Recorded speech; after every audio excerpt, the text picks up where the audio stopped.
दोस्तों, इस देश में अगर आप सच बोलते हो तो चुटकी में दबा दिए जाओगे। जरा वीडियो देखिए।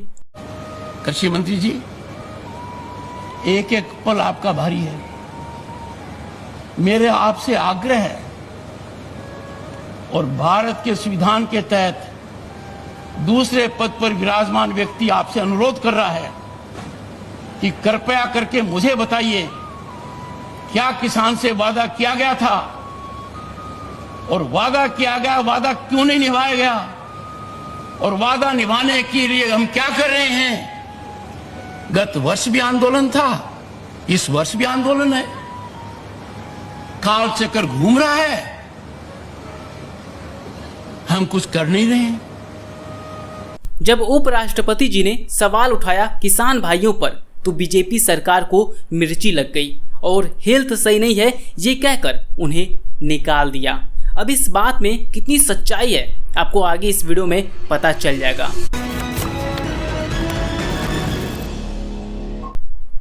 क्या आपने कभी सुना है कि देश का उपराष्ट्रपति अचानक संसद के पहले ही दिन इस्तीफा दे दे, वो भी तब जब न तो कोई बीमारी दिख रही हो, न ही कोई सार्वजनिक विवाद। और सबसे दिलचस्प बात, प्रधानमंत्री मोदी ने भी सिर्फ एक ठंडी सी ट्वीट कर दी, बिना कोई इमोशन, बिना कोई विदाई संदेश। तो सवाल उठता है, क्या जगदीप धनखड़ को मजबूर किया गया इस्तीफा देने के लिए, या फिर मोदी सरकार और उपराष्ट्रपति के बीच अंदर खाने चल रही टेंशन का नतीजा था? क्योंकि बीजेपी में वही नेता टिक सकता है जो अपने पद गरिमा का सम्मान न करता हो, क्योंकि जो करेगा वो बाहर कर दिया जाएगा। जरा इस वीडियो को देखिए।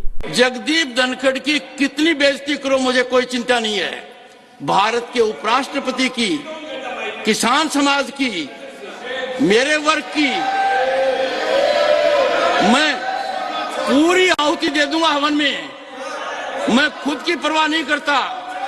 मेरी बेइज्जती कोई करता है, मैं सहन करता हूं, खून की घूंट पीता हूं, पर मैं ये बर्दाश्त कभी नहीं करूंगा कि मेरे पद की गरिमा मैं सुरक्षित नहीं रख पाया।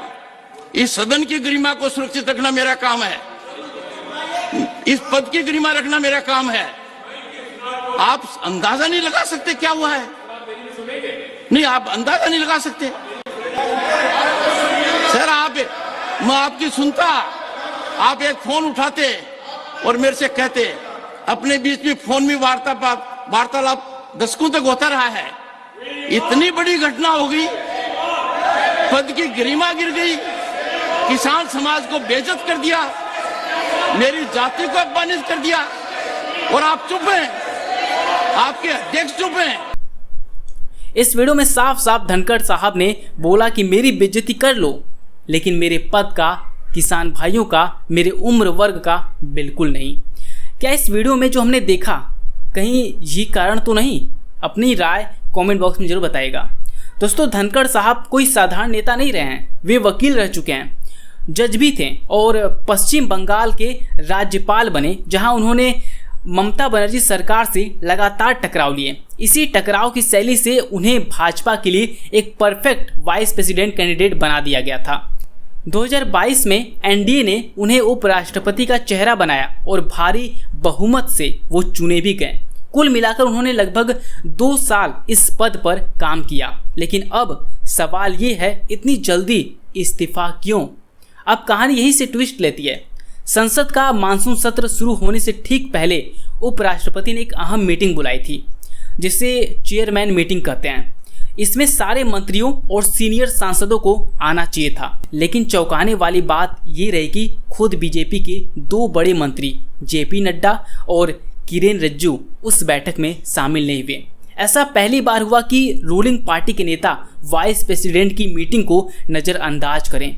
पॉलिटिकल सर्कल्स में ये सिग्नल समझा गया। ये एक तरह का पब्लिक स्नब था, यानी साफ संकेत था कि बीजेपी अब उन्हें सीरियसली नहीं ले रही।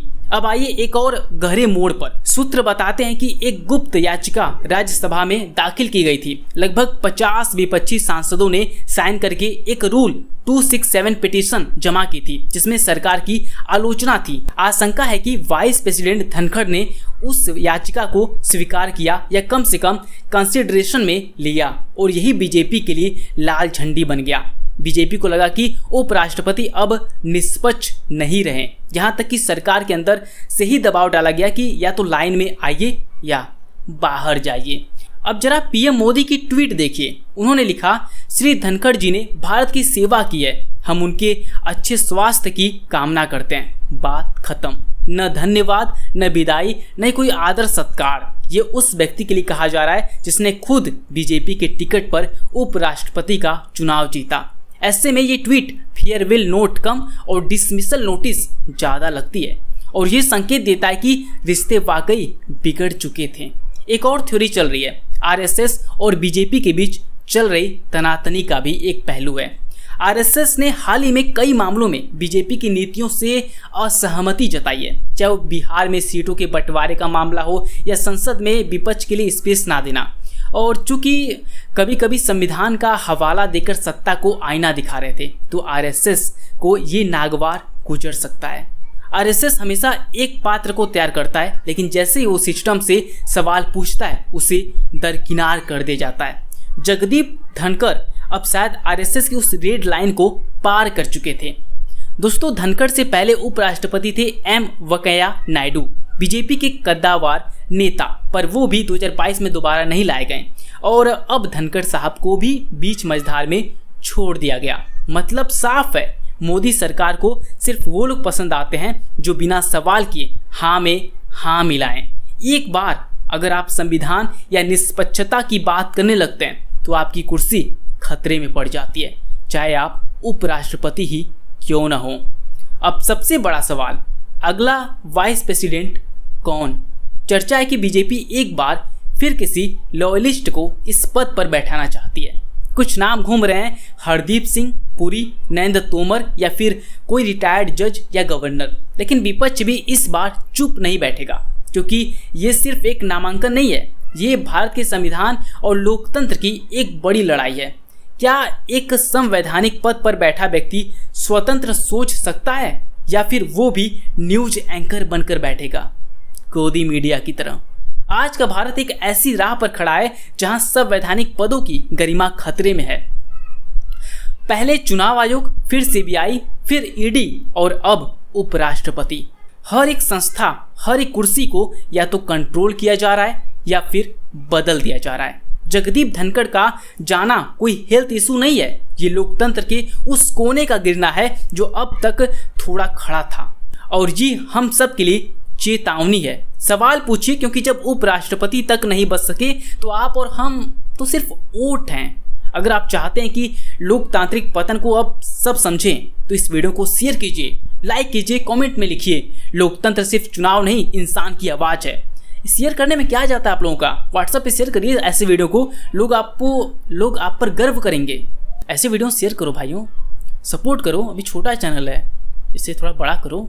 और दोस्तों, भी हाल ही में यूपी में 5000 से ज़्यादा स्कूल पर ताला लग चुका है। अगर आपने वो वीडियो नहीं देखा तो यहाँ पर क्लिक करके देख सकते हैं। मैं आपसे मिलता हूँ फिर किसी ऐसे ही ठोस मुद्दे के साथ। तब तक के लिए बहुत बहुत धन्यवाद।